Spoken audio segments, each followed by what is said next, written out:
Cleric, I think, is the hardest class to actually make it impact all clerics. Yeah. I feel like of the Radiant Origins I've seen, I'm like, yes. Yeah, This might be the I literally would put this as probably the best of all of them. Yeah. So I don't think you're probably going to get the destroy effect very often. But what I really like about this is that it does just force interaction, right? Hey everyone, welcome back to the Team True Podcast, a Grand Archive TCG podcast. I am your host, Isaac. Joining with me is my co-host, Caben. And today, we get to actually roll on a Sunday. That's crazy. Yeah. It is Sunday for us, so we leave Tuesday. Yeah. So we have like a shorter schedule for filming this week.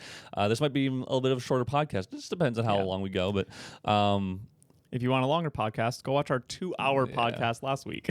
Yeah. So let's just start with some rolls. Okay. Yeah. Let's see it. Here's you. Very nice. Candlelight Hourglass. All right. Another. You've gotten one rare? Dude, It was your first one? Yeah. Was a rare and then never again? That's really funny, actually. Yeah. And then I will roll. I got a rare, and it's Purse. Oh, cool. It's a rare. Rentless Raptor. Oh, you have a lot of rares. I have 3 now. Yeah, 4. I have 4 now. I didn't term. All right, I will just stick on the trusty steed, though. Well, pretty good for me, actually, at least. Another week, another roll. Yeah. Yep, anyway. We have more spoilers to talk about this week. I think even after our last pack, we watched Perfy's live. Yeah. And then I think even right after that, or maybe it was the next day, Once and Loves were up. It was the next day Once and Loves were up because in our podcast, I was like, yeah, there's a spoiler coming that's gonna change the meta, because I think I called it like the signature or whatever, but it's an avatar. The ultimate. Yeah. But it was an avatar and an ultimate. I was just confused because most people's were ultimates. Anyway, so I alluded to that, and then by the time that the podcast was up, it was already out there anyways. So there is no crazy spoiler coming. It was already spoiled by the time that you watched the podcast. That was this guy. But yeah, we'll be talking about that in a second. I do have a question for you though. Yeah. Last week I asked snake. What would you be if you were a snake? Yeah. If you had to only use one type of sleeves at a tournament, what sleeves would they be? Good ones. Like? Endgame.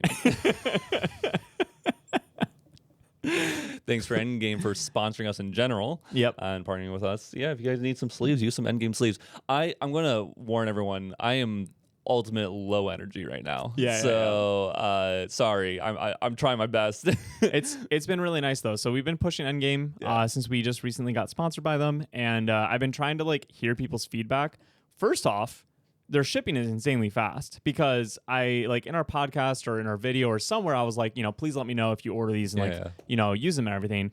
And then 2 days later, people were messaging me being like, yeah, I like them. I'm like, what do you mean? They're like, yeah, I ordered it when you made your announcement. I was like, that already came. That's not trying to shill, but literally just fast shipping. That's crazy. It's nice that I think because they have one in Canada as their main one, and now they have one in Chicago. Yes. Which so I guess if you're Midwest, you're probably getting that pretty quick. Yeah, true. But yeah, it's been pretty good feedback overall. A lot of people seem really happy with them. So if you've been on the fence, I definitely suggest trying them out.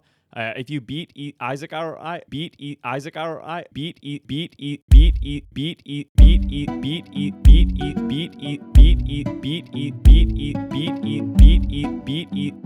excuse me. If you beat Isaac or I at Ascent Los Angeles, we will give you a pack of sleeves for free. Yeah. So one of these, maybe that one, maybe it's this one. It'll be a random color. They don't get to choose. I don't want to bring all of those sleeves with me. I'm not expecting to lose more than 0 times at LA. Well, let's put it this way: if I lose 4, I'm dropping for sure. Yeah. So if you lose 3, you're out. Probably. Yeah. Well, but it could be 2 the first day. And I make it to day 2, and then I lose multiple on day 2. I get you. Yeah. Oh, darn. If I play all of day 2, that's 3 more rounds. Yeah. And then there's top 8. Are you going to give them to top 8 opponents? I'll give them to top 8 opponents. We got to take a decent amount then. Yeah. No, we do. No, I'm honestly not too sure how we'll do at LA. I'm bringing fractals, which is and does not feel like a good pick. Yeah. But I'm really comfortable on it, and so we'll just see how it goes. But dude, Water Diana is just That deck is just a menace. I don't understand how it just like became so strong. It feels like one day it wasn't and one day it was, you know? And part of it is like you could build a deck to beat it. Yeah. I think you could. We've had decks in the past where it's like you could build a deck to beat it, but it's still like hard. I think you could easily build a deck to beat it. It just wouldn't be a good deck in any way. You're guaranteed running like Lantern and Sensor in the main. Yeah. And like you're doing both those things, and you're also playing like probably some decent removal ally stuff, and like I mean you can play like Cheshire Cats and do that kind of stuff like because there's decent beaters. Yeah. But then you're just kind of like sitting there doing nothing. So it would need to be like a kind of a weird deck. And the meta's too open, right? Like even though Diana and Siri are some of the most popular decks, there's a good chance you only play against like one of them in the whole day one, right? So it's like you main deck techs, main deck silver bullets, whatever you want to call them right now, are just not the move right now, you know. So what sleeves would you use? All right, my real question is, what is your favorite rock / mineral / whatever category you want to put out there? I was not prepared for this question, and I feel like I should give like a really good answer. And I feel like I have a really good answer. I can answer first. Yeah. So I'm a big rock guy. I love rocks, and my favorite mineral technically is amethyst. I don't know why. It's just like a super basic one, but I love amethyst. I really want to get like an amethyst cathedral one day. Do you know what an amethyst cathedral is? We cut it open. And It's just like huge. And you don't mean like a cathedral made. I would live in an amethyst house if I could. If one existed big enough and it didn't create really big problems, because I feel like it would. But yeah, there's some huge amethyst cathedrals out there. Yeah, and this is what I want. Isn't amethyst technically quartz mixed with like other stuff that causes it to do things? Yeah, basically. I don't know enough about rocks for how much I love them, but yeah, I mean, you can find like amethyst geodes and stuff. Essentially, yep. Okay. Yep. I don't know enough about these. Because that's funny. Because my first thought was quartz. Really? Because you can do some fun things with quartz in terms of like making it emit light and stuff like that. Some like cool little, like, I don't know, science projects things. Gotcha. But so you're looking for functionality. Yeah, functionality of form. Which is why I have a slender body. All right, moving on. Last thing I want to mention is, you can use code TRUE10 at Endgame. I don't think we actually mentioned that, but the other code that you can use is TRUE10 at Core TCG, which is also a sponsor of the channel. We appreciate y'all so much for letting us get here and share all this content with you and make the time for it, as well as Weebs of the Shore that is sponsoring this podcast. So no code TRUE10 for Weebs of the Shore because they don't really sell things directly. Yeah, that would be interesting. But yeah. We should get them to do some, it does nothing, but you can input code TRUE10 somewhere. Like into index or something. Let's talk. If you input it into index, it makes like or it brings up like a GCR or a Grail or something that says like 2.5. Yeah. But yeah, so thank you to our sponsors. Definitely make sure to check them out. We only sponsor with people, or we only partner with people that we truly believe in. And we want you to check out all their products. The other quick thing that I'm going to just plug is our first RDO regionals is on May 2nd. If you're in the online server Discord or in our personal Discord, which both of those links will be down below, you would have gotten an @everyone tag already announcing this. And tickets are going to stay the same price as they always have been. And RDO pricing is even better. And because technically they already said we could announce it, our Michigan Regional. Yes. We can already say our Michigan Regional date. Okay, gotcha. So, I mean, the head of organized play said we could do it, and I'll screenshot it if I need to. But it's April 25th. April 25th. Okay, so yeah. That's the date we're planning on. We had some people talk that they didn't know about the regionals early enough when we were at the Fort Wayne regionals recently. So you have your heads up now. Yeah. Plenty of heads up. But regional season is going to be epic for RDO because like RDO boxes are more expensive. They're got more cards in it and everything, but the pricing is staying the same. And people want their boxes. And usually we get boxes to hand out prizing, right? I wonder if people want those boxes. Maybe just do giveaways at our in-person regional. Yeah. That'd be kind of fun. Yeah. I don't know if people want the box. I think someone's got to collect. Yeah, is there like 16 of them? There's or like something 18 different display boxes or something, and they're like nicer boxes for like card storage. So yeah, we'll give away empty boxes if people want at the regionals. Yeah, cool. But yeah, definitely check out the online regionals and our Michigan regionals. We're gonna have so much prizing. It's gonna be unreal for each one of them. It's gonna be probably some of the best regionals prizing ever for like everyone that's hosting because RDO boxes are just better. I'm excited to see what. I'm always excited to see what card they do. We might do some Pantheon deck giveaways depending on how many we get for the Creators Guild. We don't know yet. Oh yeah, that'd be cool. But if we get more than what we need, we'll just give some away at the Michigan Regionals. So I was trying to think of if we could do like a little Pantheon pod at the Michigan Regional. Maybe, but I don't know how that's going to work. People can free play for fun for sure. But yeah, maybe we can do like a little Pantheon pod side event if you drop from the main event, but I don't know if there's enough time or anything like that. Yeah. Well, anyways, last thing. I actually have two more things. I lied to you. I lied to you. You said last thing already before, I know. So you're cut off actually. Our masterclass is going up soon. Yeah. Very, very proud of our first masterclass. I think it's going to be amazing. Isaac did a great job editing it. And that's going up publicly on YouTube for everyone to watch. And I just want to give a little bit of a disclaimer that the second masterclass is a lot more basic. And so it's much shorter.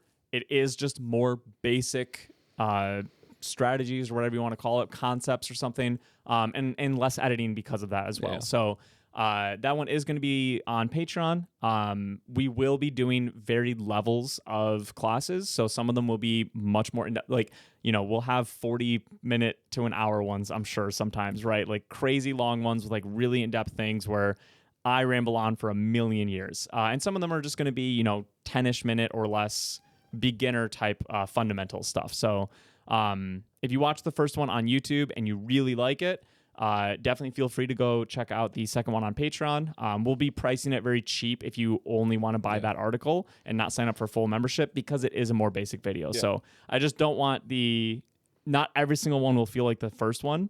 But some of them might feel better. Some of them might feel worse. And you may have already seen the first one that's going to be up on the 27th, I believe. Cool. Is already up on Patreon and YouTube membership for early access. Really early. Yeah. Nice. Yeah. Okay. So it's a week early, but it will go up for everyone. So cool. If you just want to wait, or if you want to watch it before LA, that's kind of why I did it. Yeah, that's cool. That's cool. Yeah. The last thing I have is that our sub count at the time of recording is currently 6,725, and we do not ask for subs very often in our content, honestly, but this is going to be one of the times that I ask you to like this video and make sure you are subscribed, because if we get 42 more subs, something magical happens. So appreciate y'all for smashing that sub button, and let's get to that magical number before Ascent LA.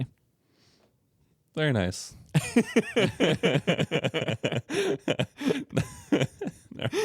Spoilers, baby. Let's go. All right, spoilers. Time for the meat and bones of this podcast. Avatar of Genbu. Yep. So this is Once in Love, Stream Bounce Productions. Spoilers. So we saw Suzaku from Main Deck Dan, and now we get to talk about Genbu. So this is a 3-drop, 1/4 water unique ally, Guardian, Tamer, Avatar, Human. Guojia bonus. Deluge 12. There's a lot of yeah. As long as you have 12 or more water element cards in your graveyard, Avatar of Genbu gets +2 power and +2 life and has taunt and vigor. Guojia bonus, pay 2. Sacrifice Avatar of Genbu, put 2 quest counters on your champion, then you may put a card named Fable, Sapphire, Fatestone from your material deck or banishment onto the field. One thing I want to point out real quick with this is another and a really decent unique water human ally. Yeah.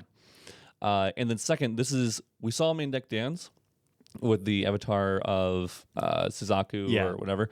That's probably actually exactly what it's called, isn't it? This is the first one we've seen where it can grab a Fate Stone at a higher cost. Yes. So let's say Guojia says, and I think once talked about this in his video, but level 1 Guojia says bring out the lowest costing Sapphire or lowest costing Fate Stone from your material deck. And so let's say you had this and Byaku in your material deck, then it would bring out Byaku being an 8 cost, and then this you could forcibly bring out Genbu or the Sapphire Fate Stone for a 9 cost one later on. Yeah. And so you could actually have 2 on the field. And we've seen cards, I think the only was Advent of something. Advent of Shenju. Yeah, was a way to also bring back, I guess, other Fate Stones, but that was a level 3 requirement, obviously, or I should say a Luxem requirement. So this is one that you had to do earlier, which does make for some interesting things. I don't 100% know what that looks like, but yeah, definitely interesting. Yeah, I mean this being a 4 health ally as well is really interesting in Genbu, which just having bodies on board is kind of nice.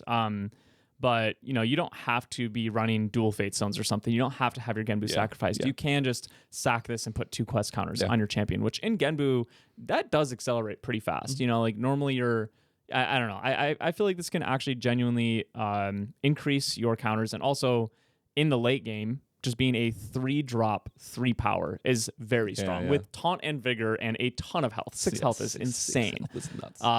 So it's very interesting that we're starting to get these cards that are more like board wipes and stuff, right? Like the fire board wipe that we saw as a spoiler, but we're also getting these cards. So we've never had an easier time removing Shenjus, but they're also way more ways to bring it back. A lot easier to bring it back now too. And especially in something like Pantheon, like doing like dual element Shenjus is going to be really, really interesting.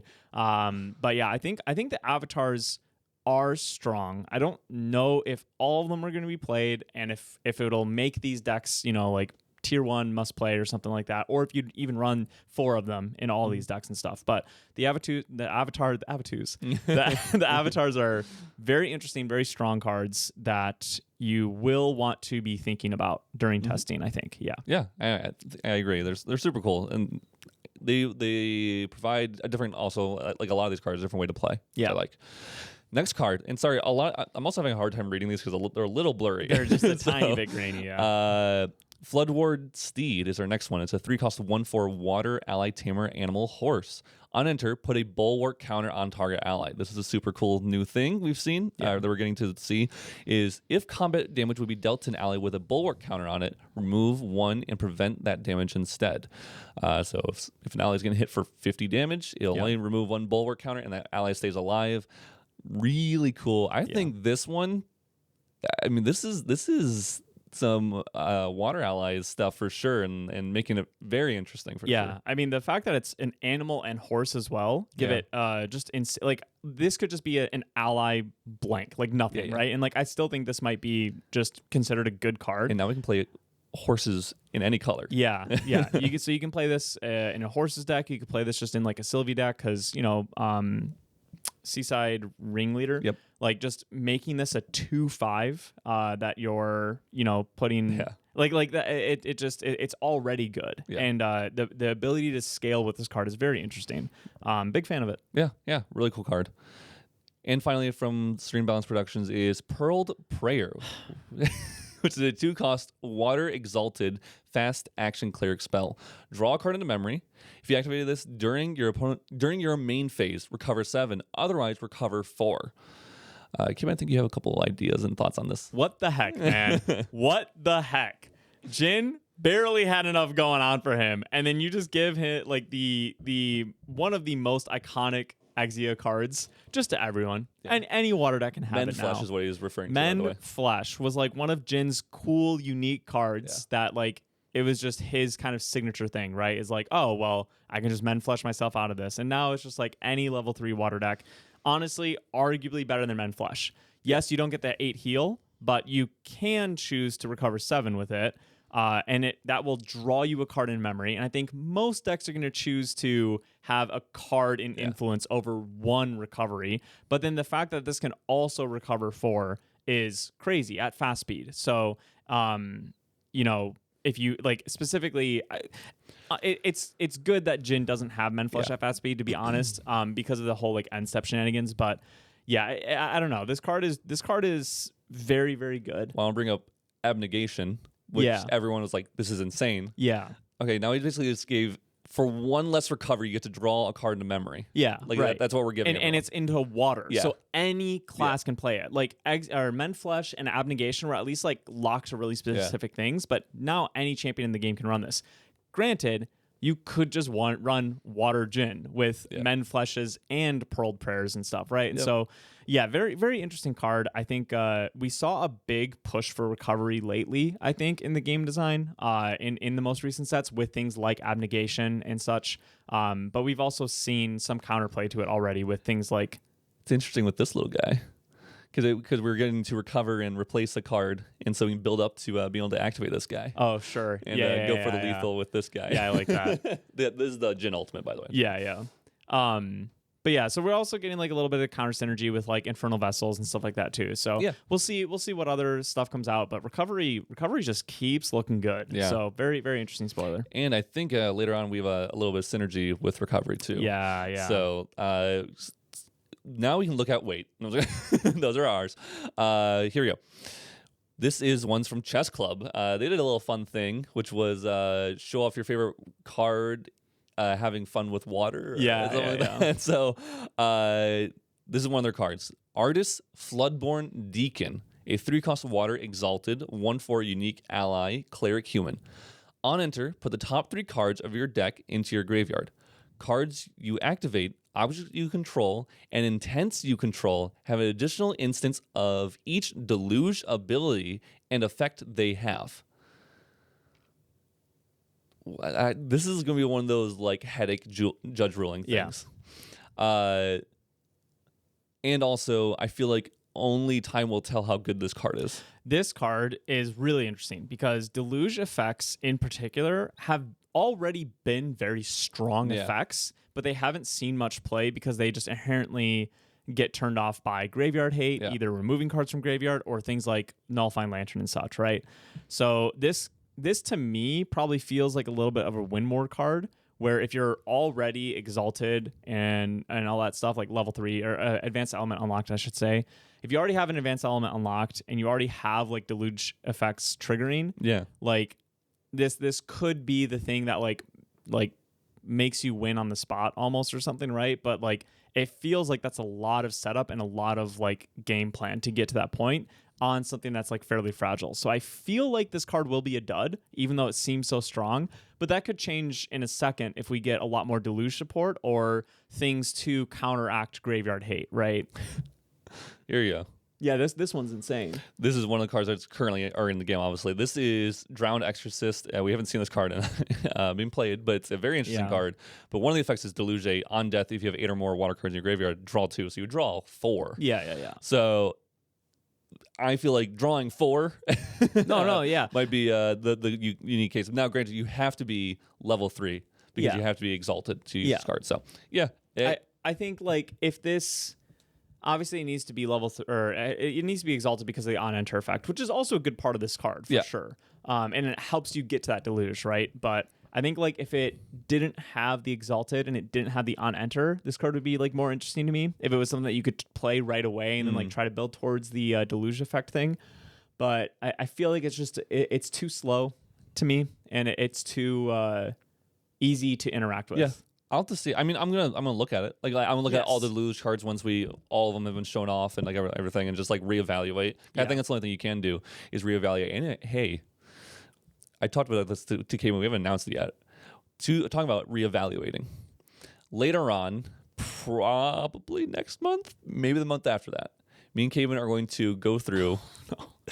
I'm making this public so we can't back out of it. I forgot about this. I had no idea where you were leading. We're going to evaluate and rate every single card in GA once RDO is out. How many cards is that, Isaac? Oh, well, let's just take a look. See here. Let me go to index to go to cards.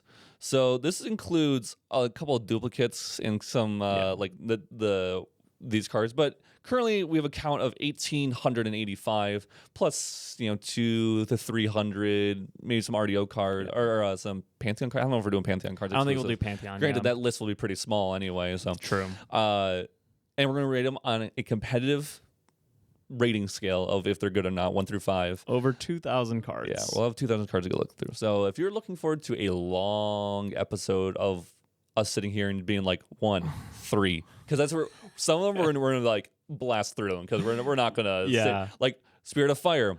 I guess a 5. Like I don't know what else to say about that. Like same thing with Water and Wind. But yeah, so maybe look for that in the future. I don't think anyone's ever done that in any TCG. I could be wrong, but I've never heard of we're doing a video like that. So maybe we'll, I'm lost. I'm at a loss for words. Cool. Anyway, next card, Divining Streams, a 3-cost water fast action cleric spell. Look at the top 3 cards of your deck, put one of them into your graveyard, and on one in their graveyard, one on top of your deck, and one on bottom of your deck. And then this is class bonus Floating Memory. Pretty solid card. This card's very strong. Yeah. Yes. Obviously strongest in Cleric, but it's got that Sink into Oblivion vibes, right? Mm-hmm. Which never saw a lot of play because, you're randomly choosing 3 cards, which like it's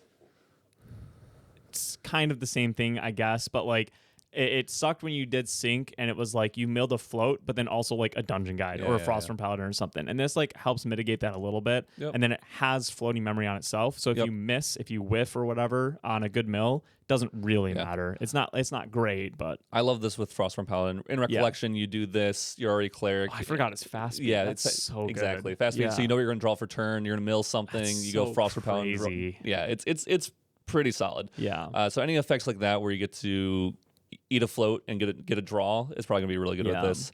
Really like this card. I think it's gonna be. It's probably, if there's gonna be a water cleric deck, it's probably gonna be like a pretty decent staple. Yeah. I mean, even in Fractals, it's not even that bad. Yeah. You have to. You filter. Yeah. I mean, it helps with the dissonant being banned, right? Yeah. It's just more filter. And you can do it in Rec, and you're gonna play a Frostborn after the fact. Yeah. Anyway. Finally, from Chess Club is Liquidation, a 2-cost water slow action mage spell. Deluge 10. If there are 10 or more water element cards in your graveyard, deals 7 damage to target unit. Remember, this is a Deluge card. Yeah. And we just saw, oh, my bad, Artist who doubles up on Deluge effects. So while this can be turned off by Lantern, there are ways to destroy Lantern in Norm classes, and even technically a Fracturized Lantern you can still destroy. So having a something that allows you to deal 7 damage, and then possibly, Watermelon struggled with Burst. Yeah. This is a card that will help many decks get through that last little push. I don't necessarily think this is a card that's like a build around unless you're doing the copy of Deluge Effect guy. But even just putting 2 of these into a level 3 deck, I think is going to be fairly popular. It's going to depend on your water count, of course. I like this as like a weird low mid-range thing too, where you're kind of using allies, and you're kind of and even if they're dying, eventually you get to do a liquidation and just burst them for 7 for the last little bit you're talking about. They board clear you and send 4 water allies to the graveyard. Oh, nice, that's 10 now. And now with cards that and also, who wants to bring out Lantern against water allies? That's not a materialization that you want to go. And honestly, I keep backing out with stuff like Divining Streams, where it's putting 2 water cards in your graveyard too. I mean, there's stuff like that. I mean, I don't know. We have Conniving, which also puts 2 water and itself. That's 3. Yeah. Sync is possibly 4. Sync is 4, maybe. Yeah. I mean, this card seems very good. It's been something that I've found myself saying over and over again during the spoiler season, but it feels like every single person got good cards to spoil. Yeah. Other spoiler seasons, it's oh, did you see Chess Club spoilers? They're really good. And then you don't say anything for 4 days because everyone else got interesting cards, but whatever, right? This and then set is nuts. And then it's this set every single day feels like I get a mind-blowing spoiler, and it's so hype. I can't wait for RDO. This is cool. I'm sorry, I'm thinking about multiple things with this card because it's also cool with doing self-mill stuff, doing tabula, putting 4 of these in there, trying to get them, draw them all, and then just burst your opponent. I don't know. Yeah. This is a fun card. I'm actually really glad this was made. This is cool. And it's slow speed, so there's interaction to that facet of stuff. So next, it's a pretty heavy restriction and it's slow speed. So it's balanced, I think. Hopefully. Hopefully it's balanced. We also see, and actually going into exactly here's some ways to counteract that strategy from Murgle here. So not this card, but with the next 2 cards I believe we'll see here. So Radiant Origin of Cleric. So we get our Cleric Radiant of Origin here. So 3-cost Norm, Fantasia Cleric, Trial, Omni Shroud. Whenever you recover, put a training counter on Radiant Origin of Cleric. class bonus, pay 4, sacrifice this, and then level up your champion. Activate this ability only if there are 8 or more training counters on Radiant Origin of Cleric. I know you were hoping probably for something a little different with your clerics. So Cleric, I think, is the hardest class to actually make it impact all clerics. Yeah. There's a lot of other classes that, like, there's just an easy answer for it. You know, like with Warrior, with Jhin, and Lorraine, and even now new Mordred and stuff, like, you just base it on attacks and stuff, right? Like, they all do that, right? And then, you know, like, we've seen just some good examples of, like, other ones, too.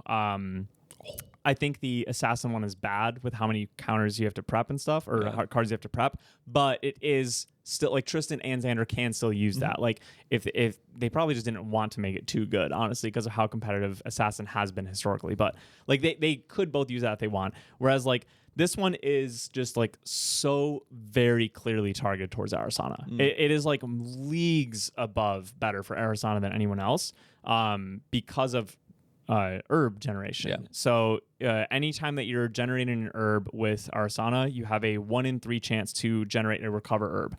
And the really important thing, it only recovers 1, but the really important thing to note is that you do not actually have to heal in order to count as recovery. So if you are on 0 damage taken and you pop a recover herb, that's right? You look like you're no, you're good. Okay. You just remind me of something. Oh, sure. But so if you're on 0 damage and you pop a recover 1 herb, you still get a counter towards this. And so, like, it's just going to be so much easier for Arasana specifically to use this to get to, like, level 2, from level 2 to 3. Because it's like, oh, well, if I have, like, 5 counters on this from doing, like, 3 visits and, like, fast cures and all this kind of stuff, let me just pop 3 herbs, get my Polaris counters that I already wanted to get anyways, and then now that puts me up to my 8 counters to pop for my level up. So it is, like, disappointing to see how targeted towards Arasana it is, or how synergistic, I should say, with specifically Arasana it is compared to, like, this has almost no synergy with Vanitas, and then Dao Chen, like, yeah, kind of. There's another cleric, right?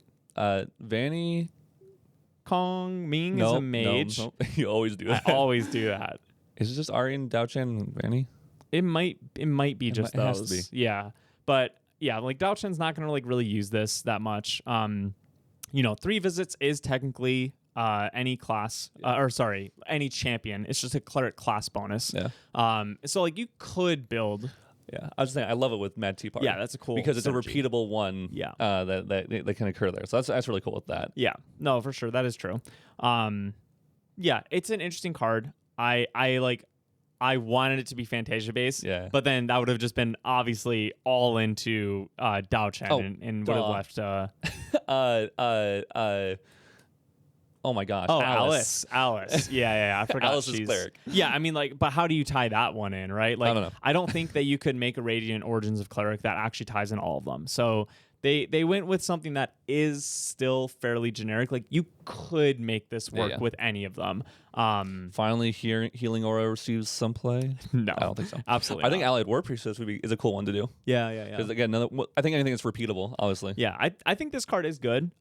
It's going to slot into Wind Arasana very well because you're already running 3 visits in that deck. You sometimes would run fast gears and Lineage stuff. Release. And then Lineage Release is crazy. And then also you're running usually Fertile Grounds, and so you could just choose to copy your recovery herbs once you roll those. So very, very strong in that deck specifically. I think that card will see play in that deck.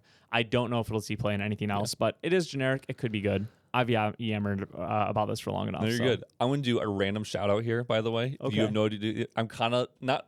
I guess I'm kind of promoting this thing, but so sorry. We're putting our stamp on this right now. But I just want to give a shout out to this app for Life Tracker app.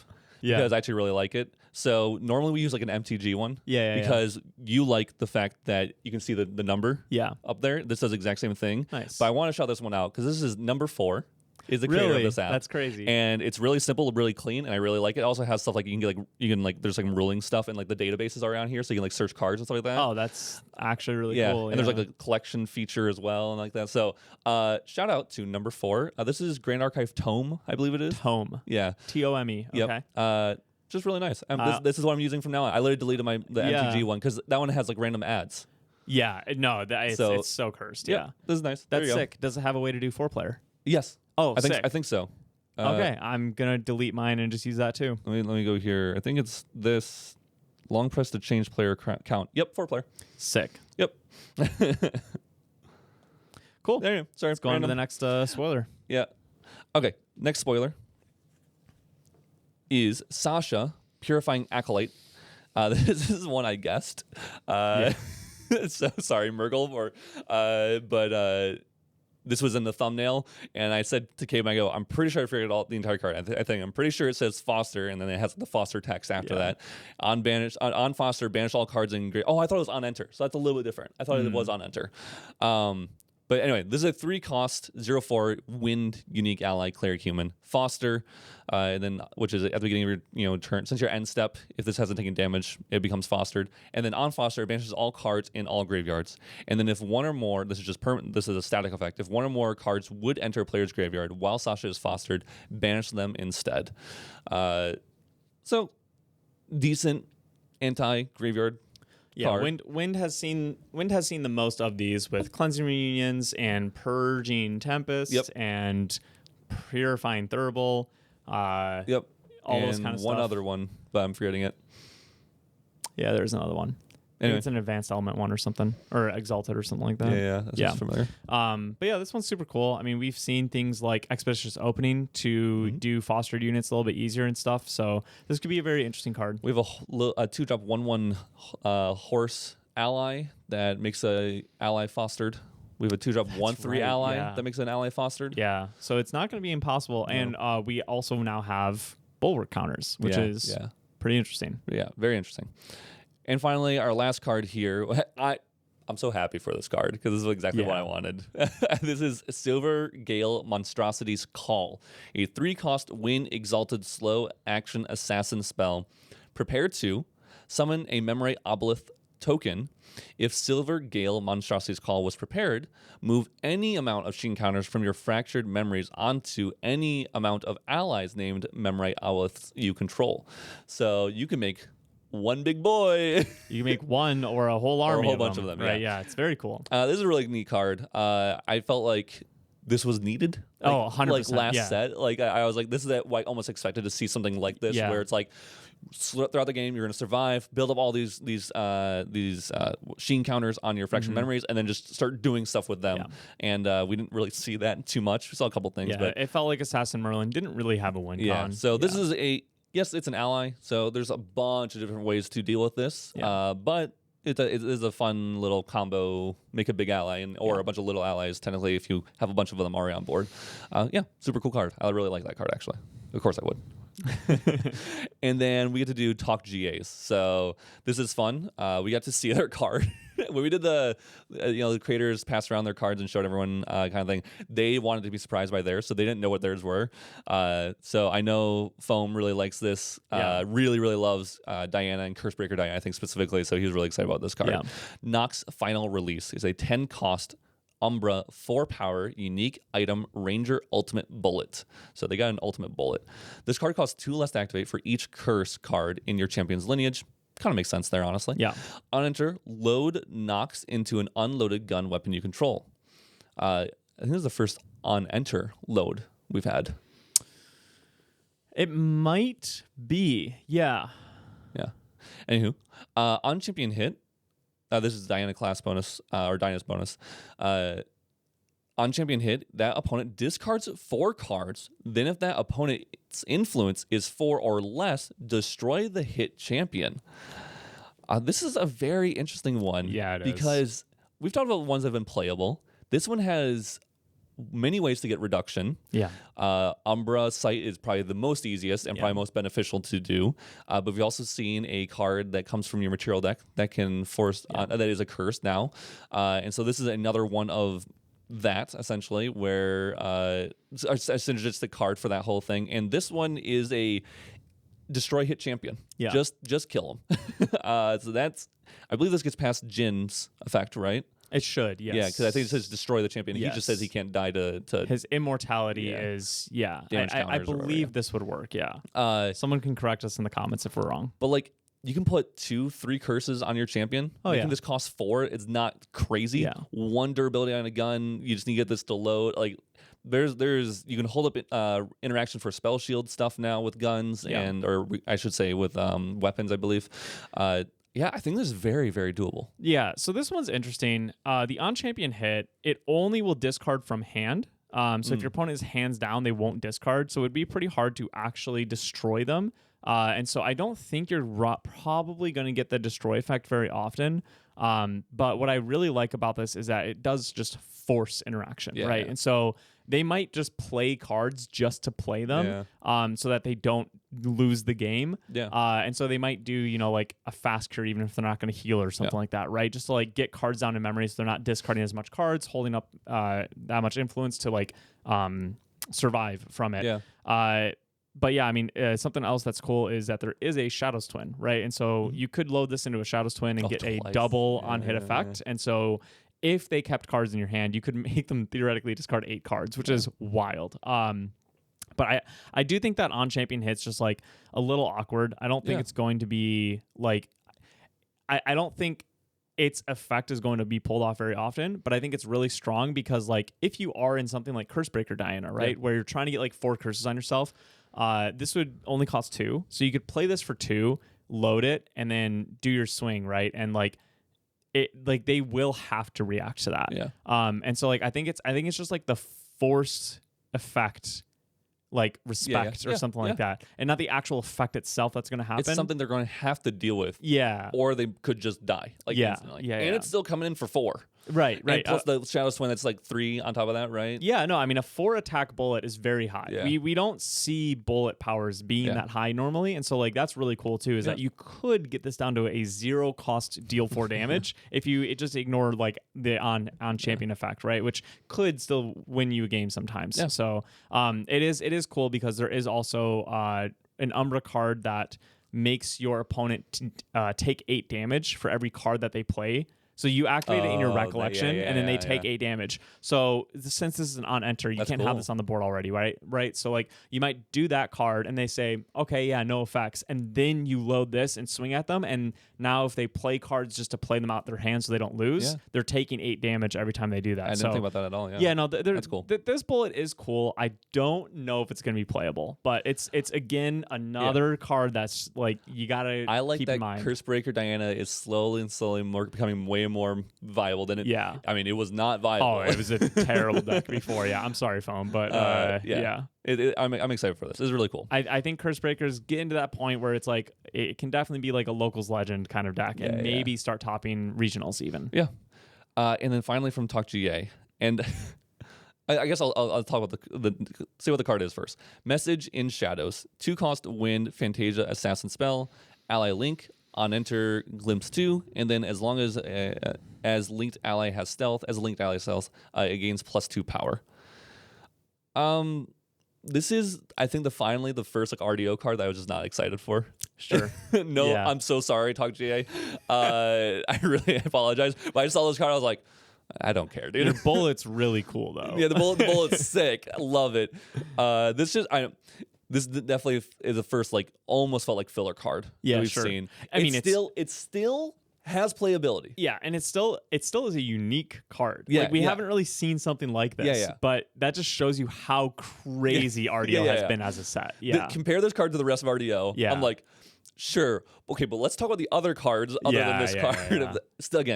It's still really neat. It's a permanent poison coating oil. Ally Link works with, even if they have Spell Shroud, even though this is a spell, right? I believe so. Okay. Because it's not like targeting them. Does this target? Oh, gosh. Judge. I'm not a good enough judge anymore. I could go and read it probably, but I don't. I'll figure it out later. But this would be really cool with Cheshire Cat, honestly, because that's such a sticky ally. That's true. And then you get the glimpse and probably set up for like, I don't know, a second wind. That's so gross. Just get these like 10 attack Cheshires. Ugh, I don't want to think about that. There you go. Next, I hope that's not but it's only if it does link to it or whatever. So. And then Stifling Gyre. This is a cool one. This one's crazy. 3 cost wind unique Fantasia Cleric spell. As Stifling Gyre enters the field, choose an ally card name. And then on enter, draw a card into memory.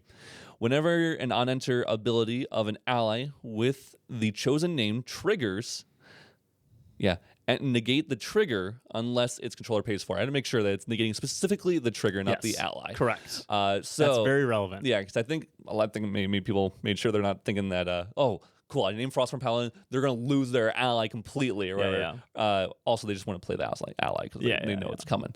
But this specifically negates the trigger. You had a really cool thing that I didn't think about at all until you said it. Sure. Which I won't steal it from you. Yeah. So this is a reciprocal effect. Both players will have to pay this trigger cost. So you could call Ascent Protector when you play this on like your turn 1 or something, and then you're in a wind deck. So now for the rest of the game, you can choose to play Ascent Protectors from your hand and just not do the on-enter ability. So it's a really interesting way to lose a little bit of tempo on like the first turn by playing this, but not losing influence, and then just establishing these like gigantic beaters, which is very interesting. But I think that's like probably not a way that this card is actually going to be used very often. I think this is more meant for the dungeon guides, the heavenly guides, the dream fairies, Frostborn's dream fairies. I didn't even think about that until literally just now I saw it, and I was like, say it's safety from a dream fairy. I hate that.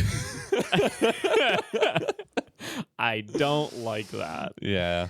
Well, yeah, this card is very interesting. I think this card is honestly I think this card is maybe going to be one of the more impactful cards from RDO. That's why they got a message and shoutout. Yeah. Because they got this cool card. This card's really interesting. I think this will see competitive play, even in sideboards or something. This is potentially a cool sideboard card. Because it's just like such a catch-all. Like in day 2, you see that your opponent's running Heavenly Guides against you. You just go call this on Heavenly Guide, right? Yeah. Now you can DG without worrying, because Heavenly Guide might get a lot more popular next set with how many alternative level ups we have and stuff, right? And it can just like really shut things down. Yeah, I'm trying to think of other things. I mean, I'm just saying like a Trotter if you're scared of that. Windmill Engineer to slow down their engine. Like, I mean, it's so annoying on Dungeon Guide. Yeah. Now you have to take your entire turn to Dungeon Guide if you even have enough influence, and then now you're going to risk everything in your hand. And it replaces itself. I keep forgetting it replaces itself. It replaces itself. Yeah, it's a very, very good card. I'm interested to see. It's going. This is not a card that is going to. Well, okay, I'm going to make a bold prediction. I don't think this will see much play at NA Ascent, because that is only a month after RDO. I think by the time that Worlds comes around, and maybe like CNATS, I think CNATS is the last one. NA Ascent, NA Nats. Same thing. Yeah. Oh, true. Yeah, you're right. Same thing. Ascent, yeah. I think CNATS is the last Nats. I think maybe we start seeing it have play by then, because there's a really specific way that you need to build your deck to actually make this card work. Like, you can't just slot this in Siryu, right? Like, because then what are you going to name? Dungeon Guide? Well, your Dungeon Guides also cost more and stuff, right? Like, there's a very specific deck, there's a very specific way to play this card, and I think that might take a little bit of fine tuning to really. Allies. I honestly, we finally will see it with the message in shadows as well. Yeah, like it might be a real thing. Probably not, but. That'd be interesting. Yeah. I mean, I tried to make that deck work a couple times, and I never was able to do so. So, hey, you're excited about these ones, probably. Yes. So, Creative Shock got to show off the Guardian Ultimate spell. This is a 13 cost. Absol. I don't know. Yep. Umbra Slow Action Guardian Ultimate spell. You know, I'm just gonna look this up.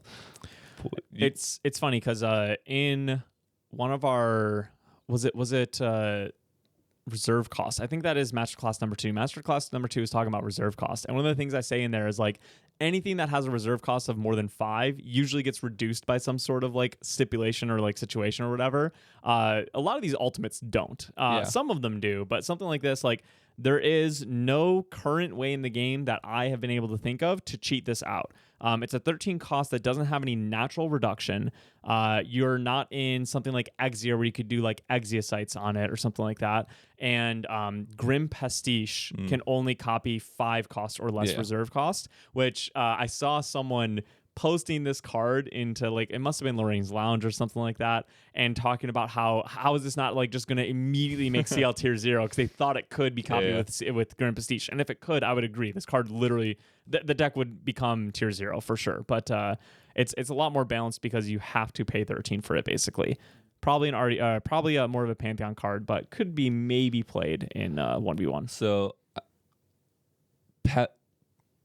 It's absolu Okay. pouvoir absolu. Sick. That's my best pronunciation. That's all you're going to get. Sorry, I spent too much time doing that. I'm glad you talked about that the entire time. Yeah. Yeah. So this card, did you? I didn't read the effect. Okay. Banish the top 10 card CL bonus. Banish the top 10 cards of your deck and put an omen counter on each of them. For the rest of the game, you may activate your omens. Couple things to mention with this. Yep. I've already talked to a couple of people that didn't think about the fact that you are putting an omen counter on these cards. And so this means that you're level 3 because you're playing this Umbra card. You will deal 2 unpreventable damage to a target unit for every omen counter. Yeah. So this card also does read deal 20 damage, basically split up how you like, which is really strong because you could clear a board of allies, or you could do half and half to face, or you just deal 20 face, which might be enough to just kill them alone, right? Yep. And so there is a really strong effect from that. This is also allowing you to activate your omens. So if you are in like a fire deck or something, if you just put 2 fuse from the top deck onto your omen stack, you can just play those for free as well, deal an extra 8 damage from that. Really strong stuff. It's also going to increase your omen count, so you can lineage release to, well, I guess that doesn't matter. You can already activate your omens.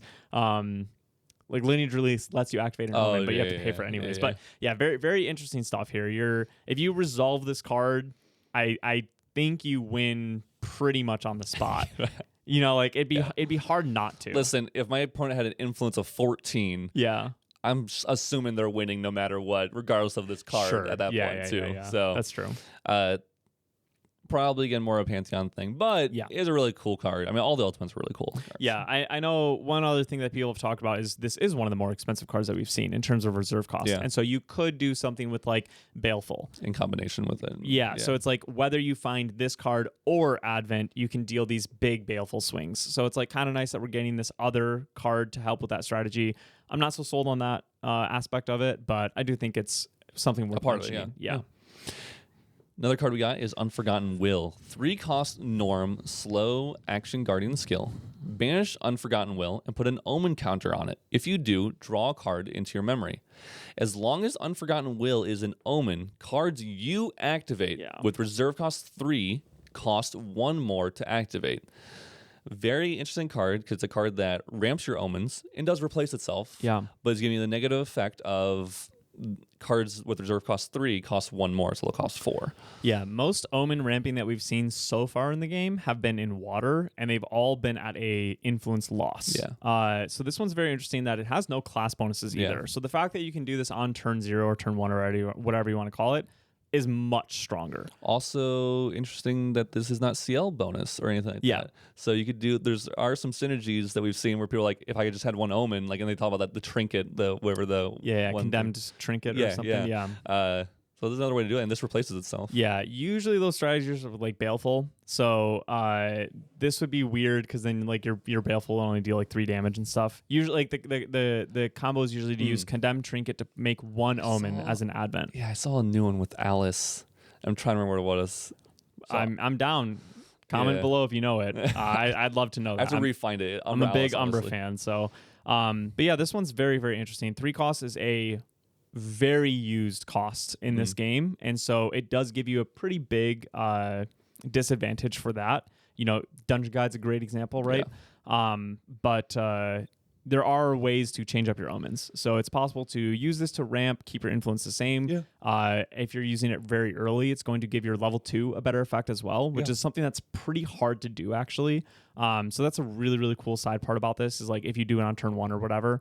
And then, maybe you just switch it out with an Ombre Chevalier, a Maximum More, something like that, and put it into your hand or whatever, which is a little bit of a bummer because you don't really want to use Maximum More to like put this into your hand to get rid of its negative effect in the omens. You usually want to use that card to put a good card from your omens into your hand to use. So I'm not completely sold on it. I think it's a decent card and it's definitely something to test, but I feel like I say that about 95% of RDO cards. So yeah, I'm excited to see if there's like a really weird deck that basically doesn't run 3 costs or something like that too, where it just runs this and it's just like it's just using a pure ramp and nothing else.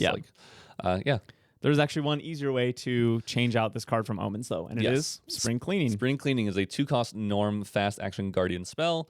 Put one of your omens into your graveyard. If you do, look at the top 3 cards of your deck. Banish one of them and put 1 omen counter on it. Put the rest on the bottom of your deck in any order, and this has steal bonus floating memory. Yeah. So yeah, this one could be one where you just get rid of that card, put it into your graveyard, and then get a different omen, and then this is floating memory. So you got it to, and this is at fast speed, which I think is really important too. Yeah. So yeah. Yeah, this one's really interesting. It's like a kind of like a Fairy Whispers, but like you're not like setting up your deck. So it's not actually like Fairy Whispers at all. I changed my mind. Nice. But it is interesting to, if you do these back to back, you could Fairy Whispers-esque a card, right? Because you'll put it. Nope, that still doesn't work. You know what? I just keep changing my mind about this. This card is not like Fairy Whispers, guys. But this card is really interesting. Yeah. It can do a couple of different things. Yeah. It reminds me of the water card we just saw, where we got to look at one. Sure. Yeah. Maybe closer to that. You didn't get to keep one on top, but you got to. Yeah. This is floating. It got rid of the other cards, and then you got to, I guess, change out a card. I don't know. Yeah. I know people seem to be the most excited about this one. I personally think I'm more excited about Unforgotten Will than I am Spring Cleaning. But people seem really hyped for Spring Cleaning, so maybe I'm just undervaluing it. But obviously these 2 cards do have a lot of synergy together too. So that's really cool.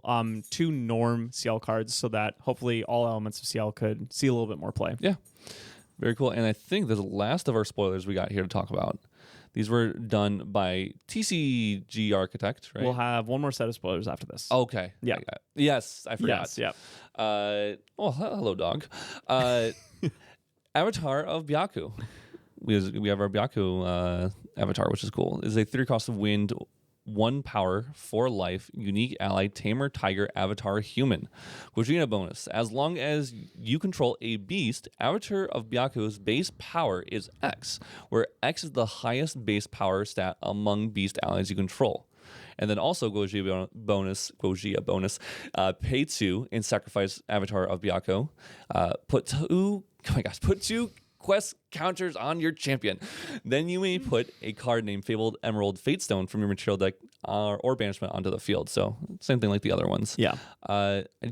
While rereading this card, I just realized it changes the base power from 1 to X. It does not add. Yes. I think a lot of people are going to do that. They're going to be like, okay, I have my 4 power unit here, so I'm a 5 because I have 1. It matches it. Replaces. Yeah. Yes. So like dilute, I think is the most easiest one you can do with this. Yeah. Makes this a 3-drop 3/4. It makes dilute a 2-drop 2/4, like or 3/4 that can also attack. So I think that's a nice little combo there. Yeah, you could do it with Beseeched Fatestone. Yeah. Which has a 4 power, which is fairly easy to flip. So this one's super interesting. We talked about bringing out extra Fatestones. I think bringing out a Byaku Fatestone, a Fabled Emerald Fatestone, is very strong. That card just can give you a +1. And it is base power, right? Yeah. So some modifiers won't matter at all. Yeah. Yeah, no, Byaku hasn't seen plays, so it makes it hard to think that this would change that necessarily. But you never know. Like this card, given its stats, is very strong. Yeah, I just don't. Yeah, like you said, I don't know if it'll slot into something that's strong enough to make it count. Is this one? Yeah, the Wild Growth Fatestone. No, this one doesn't work because it is buff counters. Yeah. I always think it becomes a 6/6, but it doesn't actually become a 6/6. Nope. Yep. Cyclone Fatestone, which is a 5/5. There you go. Yeah, and Geldis. And Geldis, yeah, no. Don't worry, I didn't forget about Geldis. He's always there. Something to note, and I don't know if this is something that we missed or maybe Merlin's Marketplace just isn't aware. It said, excited to see the last mythical animal avatar, which as far as I know, we have not seen a Siryu one. Yeah. So I don't know if that means there's like been some confirmation that there won't be a Siryu one, which I think the community would be okay with, honestly, even though it'd be like missing a piece of the puzzle. You get the Siryu's avatar of Senju instead. Yeah. Like that's what you get. So yeah, I don't know if this means that we won't see a Siryu one or maybe they just made a mistake, but yeah.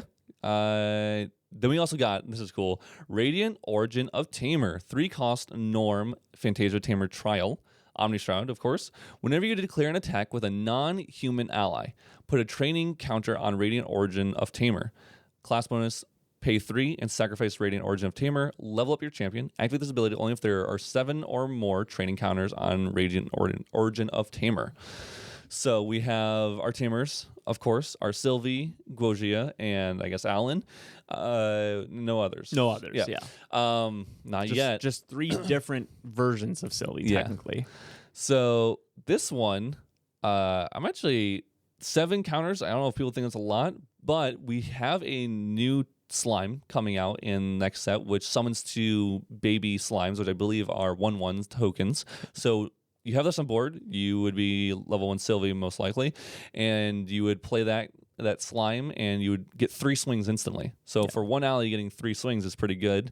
I think if you play it right with stuff, I believe non-human also, even if it has the human tag in it, as long as it has another tag in it. I think so. That isn't human. I think it works well. So those avatars or like Bedivere which is really important because I feel like there are a lot of human animals and stuff. Yeah, Bedivere, Fluffy Shopkeep, Academy Guide. They did a whole host of other ones too with the Unicorn Knight. He might not even be a human actually. Now I think about it. Anywho, I feel like he is. I don't know. Yeah, it doesn't matter. But we also got some like horse synergy stuff too. So you can maybe playing more horses and getting all that stuff. So I don't know. I think it's actually pretty doable. 7 seems actually really reasonable. Yeah. It's also like this is one of the cheapest reserve costs. Yeah, like I'm surprised by how good this card actually seems the more you look at it. Yeah. Cool. Like I feel like of the Radiant Origins I've seen, I'm like, yes. This might be the I literally would put this at probably the best of all of them. Yeah. I don't know if I can't remember all the ones we've seen, but I think this probably would have put it the highest. It feels like it'll fit naturally into a deck the most. Yeah. This is very funny. Yeah.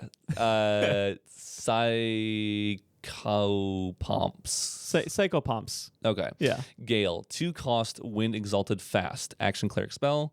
Target player banishes all cards in their graveyard. That's the card that we were like, yeah, I'm pretty sure that exists. Yep. Yep. That's really good against a water strategy that's trying to do a whole bunch of deluge stuff, or is going for a mill out game plan. They go pop my fractal, pop my fractal, mill myself with the first 2 or in mill you whatever the last one, and you just go with the last one on the stack, get rid of all your cards in graveyard. Like. It's this one's more actual fast speed interaction. Like you could do Expeditious Opening to do the chick that we saw earlier, but like it still won't foster until your recollection, right? Like you still can't do that right away. Yeah. So this is our first true way to just like empty a graveyard at fast speed, fairly uninteractable. It is exalted though, so that will be a scary thing. This is another card that just becomes like a crazy that it exists kind of card, right? Because it is like potentially a good sideboard card. It is something that like if you see in your opponent's list in day 2, you're gonna have to pop your Polar Depths when they're level 2, when they DG to 3, right? Like you can't like wait and try to do it later. You know what I mean? Yeah, for sure. And then while I'm trying to pull up the other ones, do you already have them pulled up? I sent them to did you really? Nets testing server. Sick thing. No one's gonna be able to see this. Don't worry. I just go through it like this. Yes. So they did a very cool video. It was like all retro and stuff. Unfortunately, the quality is terrible. But some very cool ones. So I'll let you go ahead. We have Shilowen, Peaceful Beginnings, which is this is. Give me a second. 3-cost norm, 6 durability, unique domain, guardian, siegeable kingdom. Whenever an ally enters the field, you may remove 2 durability counters from Shilowen. If you do, put a bulwark counter on that ally. Bulwark counters, which we mentioned earlier, if it takes damage, I believe specifically from combat. Also, I don't know if I emphasized that last time. Then it won't take any damage from and you remove one of those counters. Yep. The arts in this is the homeworld. Yeah. So that's really cool. I believe the Grand Archive is in the background somewhere in this picture. I think it's the floating thing. Yeah. And I did get confirmation, technically also from Sillerad, is that there's more than one Grand Archive library thing. So there's multiple floating around technically. Gotcha. I don't know, for lore people. If that's already known or not. I don't know if that's known or not. This is cool because you can get it off of Chamber of Reflections. It is a 3-cost, so it's a fairly consistent thing to find if you like really want to go down a fostered. I think foster is like getting 100 times the support it had before in this set, right? And another interesting thing is it just says an ally. So this could be a very fun group hug thing to do in Pantheon where you're like, hey, you do me this favor, I'll give you a foster, I'll give you a bulwark counter on that that ally that you really want to protect. You know, the Academy guy that they played or something, right? So just a cool card. Yeah, no, that's very cool. I didn't think about that either. So that's fun. Yeah. Next card. Oh my goodness. Narel, yeah. Seraphic, Yes. Paladin. Yes. 4-cost Norm, 2 power, 2 life, unique ally, warrior, angel. Advanced imbue 3. On enter, if Narel is imbued, put a bulwark and buff counter on it. And then whenever your champion levels up, if Narel is imbued, put a bulwark counter on it. So, pretty sticky ally when it comes to combat damage specifically. These advanced element ally. These spoilers just went live like a few hours before we recorded our podcast, because we're recording this on Sunday. Podcast goes up on Wednesday. I have not seen anyone discuss this card yet. I have no idea if this is a hot take or not. I think this might be one of the worst cards in RDO. I just don't think this card is ever going to see play. It's a little weird. My only thought is that we've seen like decent synergies with like people playing like a Cheshire Cat earlier in the deck when they have like obviously specifically Lorraine when they or Merlin when they can get out the bulwark sword. Nope, inert sword. So this in a way to me is that kind of. My biggest thing is that how many of those decks, it's 4 cost, which we all know how much 4 cost matters. Yeah. How many of those decks would be able to advanced imbue 3 or would want to, right? Like, yeah, and to be fair, they are trying to push that we do run more advanced. So no, I get that. I do think it's bad. I'm trying to give it some light. Yeah, no, it sucks. I don't want to pull the CSR. I'm glad it looks nice, but this is definitely the CSR that I'm least looking forward to pulling. I hope I don't pull this 4 cost 3/3 that doesn't die to combat damage when they just go, okay, focus flame it instead. Or it's not like a bad card necessarily, but like no, honestly, I'm going to take it back because all I'm thinking about right now is they play this. I watched them put 4 cards down and imbued advanced elements, by the way, and they go so much knowledge on enter on the stack. Yeah. I go, I'm in some early level 1. Like literally Rye level 1 and go Creative Shock. Yeah. Discard a fire card, ping it off before the on enter comes on the field. Yep. Or resolves. Yep. You just put down 4 cards to do nothing. Yep. I don't know. Like Sparkleite with the on enter on the stack, anything, right? Vermilion Decree, deal 2 damage. Vermilion Decree, it's crazy. Yeah. Yeah, and then like also my biggest problem with it is that if you are advanced element imbuing 3 with this, like what does your deck look like? You have so much advanced elements that you're imbuing this, and then you're running this to get like early game board control or something. Like help it just fight off. Yeah, especially when other decks are probably going to be turboing to level 3 as well. Yeah, and so like you're going to take the time to not plus, and they're going to take their time to get up to level 3 instead. Yeah, it's a little odd. I get it, but I also don't get it. Yeah, and like also like you could just sort of seeking swing or. Let's say you play this, right? And then your opponent goes, okay, cool. Level up to Lorraine, bring out Inert Sword, pop the durability counter. Oh my gosh, we're going to say durability counter so much. Pop the bulwark counter with my Inert Sword swing, activate Cheshire Cat from hand, kill it. Like, that's situational, I guess. That's an easy situation. There's some pretty easy situations to get rid of this. And like, it is a strong card. The art looks great, all that stuff. But like, I just don't think it's going to see a competitive home. I think this is the one card that I've seen so far that I feel very confident in just saying that this will not be competitive, even though at first glance it just looks like a strong card. Yeah. The four cost is what's actually putting me off. The 4 cost is huge. Because if it was a 3 cost, it's like hold up interaction. It's like I'll play it, I'll hold up interaction. Do you have the out? If you don't have the out, I do have a really strong ally on board. Yeah. But the 4 cost is pretty rough. Yeah. Yep. Also, I'm thinking about just someone goes Windmill Engineer and plays a Windmill Ace and clears it. Yeah, there's so many things, dude. It's wild. All right, anyway. And finally, the last card here is Trivial Trinket, a 0-cost Norm Regalia item Cleric accessory. Banish Trivial Trinket. Target opponent puts the top 3 cards of their deck into their graveyard. Kind of another interesting one. This is one that. Okay, we've seen Necklace of Hindsight. Yeah. Be a thing, or not like never be a thing, but like it was printed. Yeah. And there's plenty of decks that theoretically could run it. This is, to me, doing a similar thing. You see them do something and you're going to try to affect the top of their deck.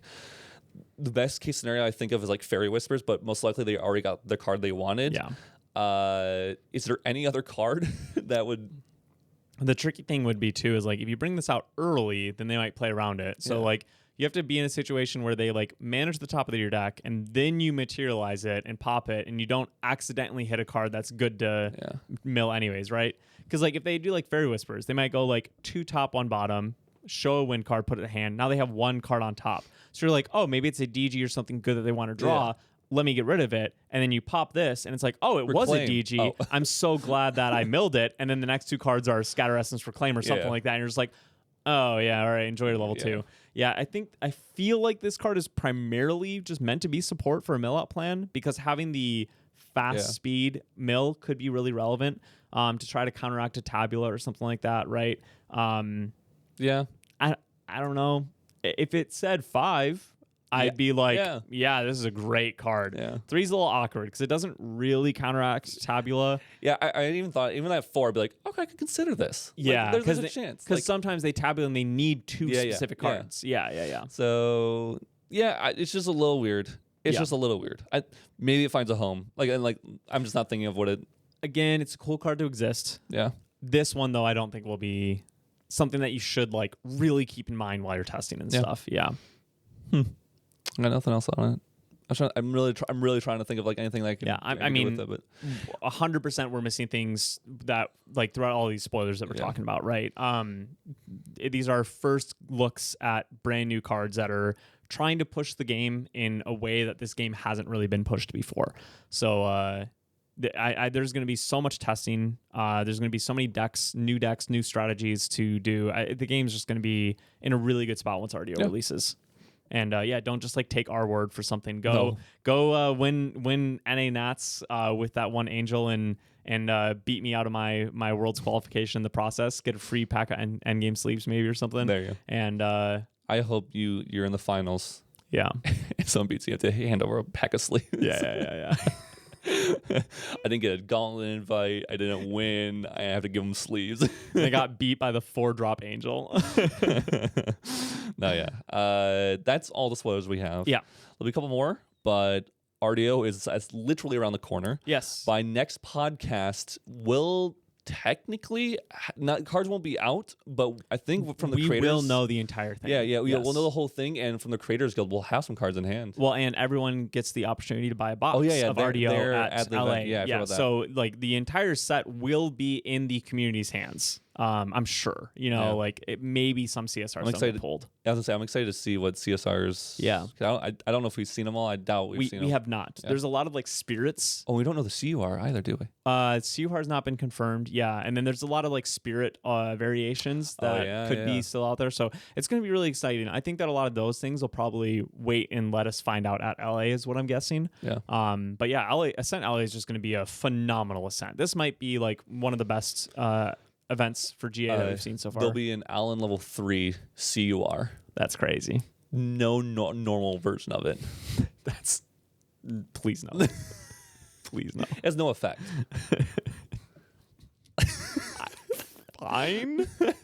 Fine. No, it's a level 4. And no, you haven't won Worlds yet. It can't be level 4. No, it's level 4. CUR can lineage from any other champion. No other effect. So it's just like extra health or something? 28. That's just a weird thing. I don't want that in the game. I veto. It was a trash card. All right. I'm trying. Yeah, I got nothing. Sorry. Okay, I think that's all that we have for you guys. No. I want this so I can win with. Oh, the below champion, it keeps all its effect as an inherited effect. So you just go up a level, and your Allen, it's also tamer. I don't want that though. I don't want people to just be like heavenly guiding into Allens and like. No, I want this so I can do that and win by arcane blasting people as Allen, not Rye. Definitely not Rye. It's called definitely not Allen or something like that. Maybe a April Fool's card or something. Right. That can be. You can have one day to play it at locals. I'll try. All right. Yep, that's it for this one, guys. I think that was actually decently long, even though it was impromptu. Whatever. We'll see you on the next one. See you at LA. Yep. Maybe. If you have asked for stuff to be picked up from the online league, make sure to catch us at trade night. That'll be the day that we have all the prizing on us. We're competing in the main event, so we won't have all the prizing with us on Saturday and Sunday. So please make sure to catch us at trade night. I'm sure our wives will probably be helping too, because we might be opening up some Pantheon boxes or RDO boxes. Yeah. And Pantheon. And Pantheon. Yeah. You can get a Pantheon deck and an RDO box at trade night. You can buy those. So I'm excited for that. Yeah. All right. Cool. Hopefully see you in Los Angeles. Peace.